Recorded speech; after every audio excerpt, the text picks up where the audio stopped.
Apakah hukum bila perempuan dalam hadas besar membaca surah-surah lazim dengan niat disedekahkan kepada arwah-arwah, dan bila dengar orang lain baca Quran, dia terikut-ikut membaca di dalam hatinya?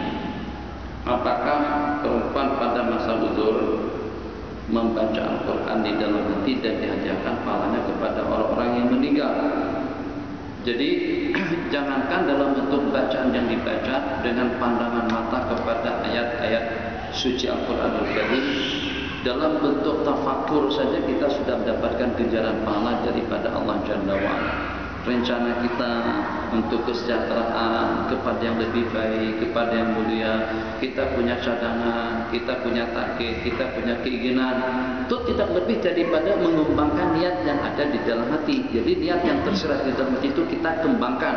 Seandainya saya punya duit banyak, saya juga akan buat masjid yang seperti ini, dan juga saya akan hidupkan masjid saya ini dengan mengeluarkan modal 1 juta untuk tahun ini sebagai tahun yang pertama. Duit yang 1 juta tadi itu untuk apa? Untuk beli nasi bungkus, untuk beli nasi lemak.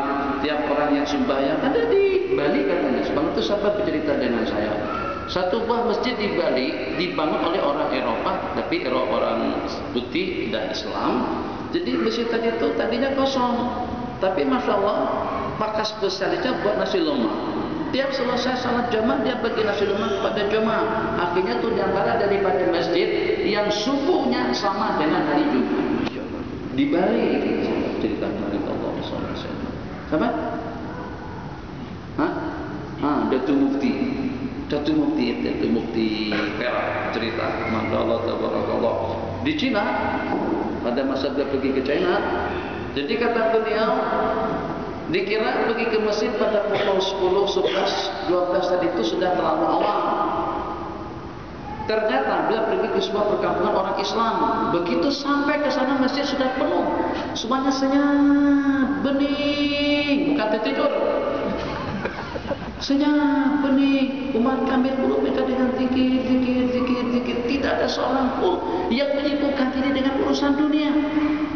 Para sahabat mereka Jumat adalah untuk akhirat. Ini untuk masa depan kita. 6 hari untuk urusan dunia. Bahkan untuk hari Jumat kita sita balik untuk urusan dunia kita.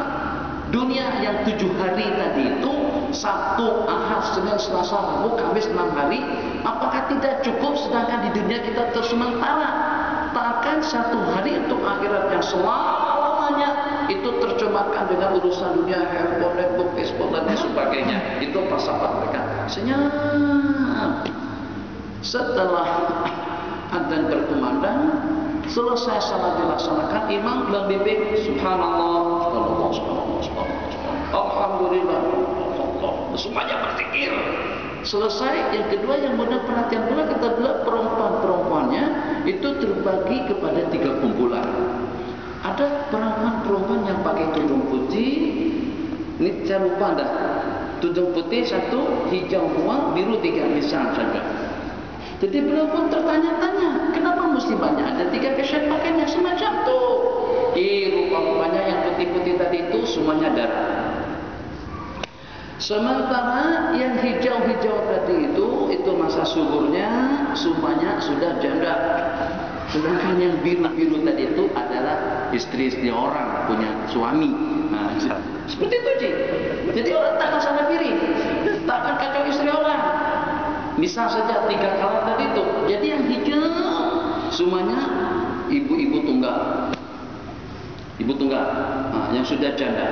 Sementara yang biru masih punya suami, ada suami. Yang putih semuanya perempuan-perempuan darah. Jadi kalau ada cadangan nak minat, jangan lirik yang biru tadi itu istri orang. Bagus juga. Itu di Cina ada seperti itu, masya Allah, tabarakallah. Kembali kepada pertanyaan tadi itu, dah lupa ada pertanyaannya apa tadi itu? Di dalam hati jadi macam mana? Itu baru dengan rencana. Ya, seandainya Allah bagi duit 1 juta saya gunakan untuk buat sedekah kepada yang sembahyang di masjid Raha akan mendapatkan raha sepanjang hari, makan untuk 3 kali dijamin. Masing-masing akan buat duit 20 Rm, 5 Rm untuk sarapan pagi, 7 untuk 8 siap makan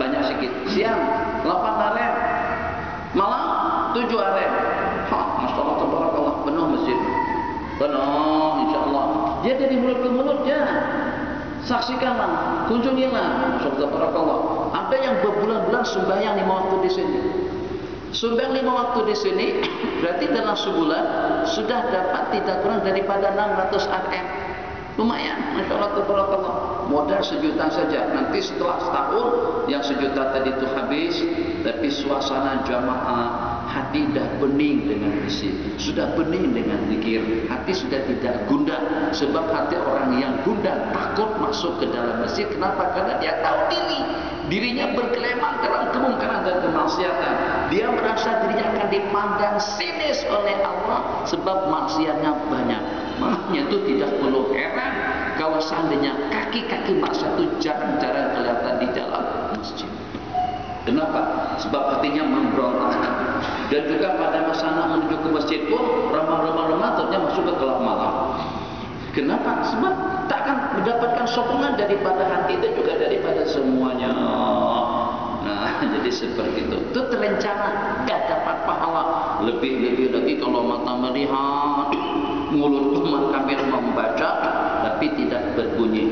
Jelas dan pasti bacaan Al-Quran yang semacam itu akan ada ganjaran pahalanya dan dihadiahkan atau boleh dihadiahkan kepada sesiapa saja. Sebab bukan hadiah kita yang sampai, tapi kita memohon kepada Allah Jalla wa'ala agar Allah sampaikan pahala baca kita dan kebaikan kita tadi itu kepada orang-orang yang kita inginkan. Yang ketiga, silakan. Sini. Ya, Bang. Salam berkatu.